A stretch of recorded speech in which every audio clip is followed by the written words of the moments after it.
Kwa majina ni Glacia Marugujo, ni afisa biashara Benki ya Maendeleo ya Kilimo Tanzania TADB. Naomba nitoe ufafanuzi mdogo kuhusiana na mradi tunaoendelea kutekeleza baina ya TADB na Wizara ya Mifugo na Uvuvi. Mradi huu ulianza baada ya Mheshimiwa Rais kuwa ameuzindua mwaka jana, ambapo ilikuwa inalenga wavuvi wanaoenda kwa ajili ya capture fisheries, lakini pia ufugaji wa samaki kwa njia ya vizimba. Mradi wa vizimba ni kati ya mradi ambao umeendelea kufanya vizuri zaidi, hasa kwa mkoa wa Mwanza na mikoa jirani inayozungukwa na Ziwa Victoria.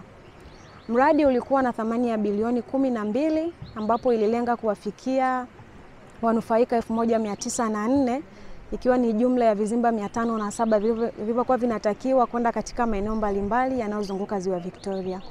Mikoa inayohusishwa ni mikoa mitano, yani Mwanza ambayo inabeba portfolio kubwa zaidi, lakini kuna Kagera, kuna Geita, kuna Simiyu. Mikoa yote hii imenufaika na mradi huu. Lakini katika fedha hizi tulizigawanya katika awamu mbili. Hapo tulikuwa na awamu ya kwanza ilikuwa inatakiwa zitoke keji 222 na baadaye zitoke keji 283 kwa wanufaika. Tulipishanisha ili kuhakikisha kwamba uzalishaji unapokuja kuanza hautaenda kuflood market. Lakini mpaka sasa tumeshafikia ugawaji wa vizimba 452 venye thamani ya bilioni 1.1 na tukiwa tumesaliwa na vizimba 55 venye thamani ya milioni 801. Vizimba vyote hivi vimegawanywa kwenye mikoa hii yote niliyoitaja hapo awali, na tayari vipo vikundi ambavyo vimeshaanza uvunaji. Katika uvunaji uliofanyika kwa kanda ya ziwa yote, tuna jumla ya tani 401 ambazo zimekusanywa kutoka katika mazao ya samaki kutoka kwenye ufugaji wa samaki kwa njia ya vizimba. Lakini katika tani hizo 401, moja kati ya wanufaika ambao walifanya vizuri ni katika halmashauri ya Buchosa, ambapo tuliwekeza zaidi ya milioni 705.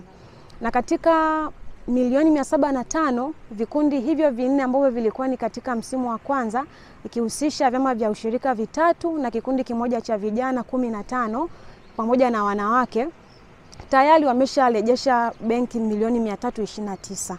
Na ninapozungumza tayari kuna milioni 296 ambayo tayari imeshaenda kwa ajili ya uwekezaji kwa msimu huu. Mnaweza mkawa mashuhuda katika visit ambayo tumeifanya, wanaendelea na ufugaji na tunategemea ndani ya miezi michache ijayo wataanza uvunaji tena. Katika pesa ambazo zilikusanywa, zipo ambazo zinakuwa retained kwa ajili ya kuja kuwafikia wanufaika wengi zaidi. Ndilo lengo la mradi. Lakini kikubwa zaidi kwa hapa Buchosa, kuna vikundi vingine viwili ambavyo vimegawiwa katika awamu ya pili, jumla ya vizimba 6. Vikundi hivyo vinaendelea na uzalishaji na tunategemea watakapoenda kukamilisha uvunaji kwenye msimu wa kwanza, watakuwa kwenye position nzuri ya kuweza pia kurejesha mikopo yao, lakini pia kupatiwa kwa ajili ya kuendelea na misimu mingine. Mimi kwa majina naitwa Charles Magandura Mafuru, ni mwanachama wa chama cha ushirika Chembaya. Mpaka sasa naweza kusema kwamba tunashukuru serikali kupitia Benki ya Kilimo, kwa sababu kiangalia sisi ni watu wa kipato cha chini sana.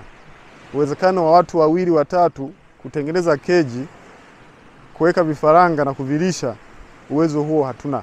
Lakini kwa kuwa serikali imetushika mkono pamoja na Benki ya Kilimo, ndio maana unaona mpaka sasa tunaendelea. Awali hapa tulianza na vizimba 16, vyama tulikuwa 4. Lakini mpaka sasa ukiangalia tumeshafika vizimba 30. Kwa hiyo ina maana mafanikio yapo. Lakini si kwamba mafanikio yanapatikana haraka kwa sasa hivi, kwa sababu bado tuna mkopo wa serikali milioni 117 ni parefu, na tunalipa kwa awamu muda wa miaka 5. Kwa hiyo mpaka sasa tumeshavuna mara moja. Kwa hiyo tulirejesha kile kiwango kinachotakiwa, na kile kiasi cha fedha kilichobaki kuna 15% tulichangia. Baada ya hapo tuliandaa mpango kazi, tulipanga bajeti kabisa ya miezi 8 mpaka kuja kuvuna. Ina maana hatukupata chochote kile, lakini nina imani siku za mbeleni tutanufaika zaidi na zaidi. Kwa majina yangu mimi naitwa Msirikale Juma Mkiju. Mimi ni katibu wa chama cha ushirika cha uvuvi Chembaya. Lakini pia mimi ni mwenyekiti wa vyama vya ushirika Buchosa. Sasa sisi tulipata mradi huu toka mwaka 2024 mwezi wa 5.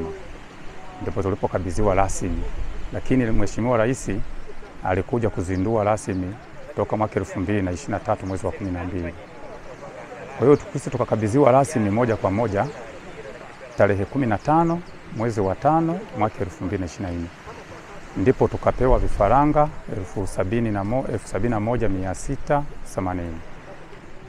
Tukapewa chakula tani 21,504. Tukapewa keji 4. Hivyo vyote jumla nilivyovitaja vilikuwa na thamani ya milioni 117 kama pointi 5. Lakini tulipopandikiza kuanza rasmi ufugaji, tuliendelea kuanzia mwezi wa 5 mpaka tukafika mwaka 2025 mwezi wa 2 ndipo tukaanza kuvuna. Tulipovuna tulipata wateja wengi sana. Hatukutegemea kama soko la ndani lingekuwa kubwa kiasi hichi, lakini soko la ndani lilikuwa ni kubwa sana. Tuliuza kwa watu wa ndani kwa muda mfupi, samaki zilitumia kama miezi 2 zikawa zimeisha. Kwa hiyo soko la ndani kwa hapa sisi kwetu, kwa ukanda wetu huu tulionao kwa Buchosa na Sengerema, bado ni kubwa sana, limetuelemea ukilinganisha na uzalishaji tuliozalisha. Lakini tunashukuru sana huu mkopo. Cha kwanza tuishukuru Benki ya Maendeleo ya Kilimo TADB ambayo ilisimamia huu mkopo. Kupitia benki yao imetupatia fedha hizo milioni 117,500,000. Tumewekeza vizuri, wametuhudumia kwa ustandard mzuri, tumepata vitu kwa wakati mzuri, japo hakuna kitu kinachokosa changamoto, lakini changamoto zake ni ndogo sana ukilinganisha na uwekezaji na uzalishaji tulioupata. Kwa hiyo mimi ninashukuru sana Benki ya Maendeleo ya Kilimo TADB. Iendelee, wito wangu iendelee kutuongeza mtaji. Ikiwezekana tuongeze keji zingine, kwa sababu hizi keji tulizonazo ni chache ukilinganisha na wanachama tulionao ni wengi. Kwa hiyo tunapozalisha kupata mapato yetu na faida tunapata hela kidogo. Kwa hiyo ikituongeza mtaji mkubwa tukapata angalau hata keji 20, kwa maana ya kila mwanachama awe na keji moja, tukiwa zote tumeziunganisha kwenye umoja wetu huu, nafikiri tutafanya vizuri zaidi, tutaweza kufikia malengo mazuri zaidi na tutafanya uzalishaji mkubwa zaidi na wananchi watapata faida. Tuna miradi tunayotekeleza ikiwemo kama hii ya ufugaji samaki kwa njia ya vizimba, lakini kuna BBT Life ambayo tunaendelea kutekeleza kwenye mikoa ya Kagera, katika lanchi ya Kagoma na Kitengure. Huko kote tumewalenga vijana. Sasa kijana anaweza asiweze kuwa financed kwetu, lakini tuna mfuko wa dhamana wa wakopaji wadogo ambapo anapata fursa ya kupewa dhamana na TADB mpaka kufikia 70% ya kumwezesha kupata mkopo ili kufanya kazi. Lakini nitoe rai kwa vijana, si lazima kwamba uende ukachukue mkopo. Kuna miradi ambayo inaletwa na wizara na serikali kwa ujumla wake. Hizo fursa zinaletwa kwa ajili yao. Ni wao sasa kujitokeza na kwenda kuzitafuta fursa zaidi.